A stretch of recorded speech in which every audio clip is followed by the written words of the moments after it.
সুপ্রিয় শিক্ষার্থী বন্ধুরা, বাংলা শিক্ষায়তন ইউটিউব চ্যানেলে তোমাদের সকলকে জানাই হার্দিক অভিনন্দন। আজ আমরা আলোচনা করব তোমাদের একাদশ শ্রেণীর 2025 সালের সেকেন্ড সেমিস্টার পরীক্ষার প্রস্তুতির জন্য এডুকেশন বিষয়ের এক সেট নমুনা প্রশ্নপত্র নিয়ে। কাজেই ভিডিওটি তোমরা প্রথম থেকে শেষ পর্যন্ত খুব মনোযোগ সহকারে দেখো, আশা করি অনেক উপকৃত হবে। তাহলে চলো আর কথা না বাড়িয়ে আলোচনা শুরু করা যাক।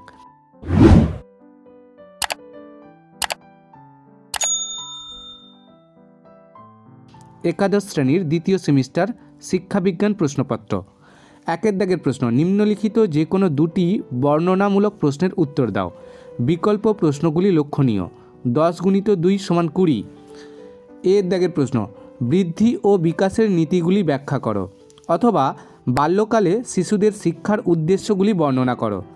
বিয়ের দাগের প্রশ্ন, হান্টার কমিশন কত সালে গঠিত হয়? হান্টার কমিশনের সুপারিশ অনুযায়ী মাধ্যমিক শিক্ষানীতি সম্পর্কে লেখো, অথবা পরাবিদ্যা ও অপরাবিদ্যা বলতে কী বোঝো? বৈদিক যুগের শিক্ষার পাঠ্যক্রম সম্পর্কে সংক্ষেপে আলোচনা করো। 2 এর দাগের প্রশ্ন, নিম্নলিখিত যে কোনো দুটি প্রশ্নের উত্তর দাও।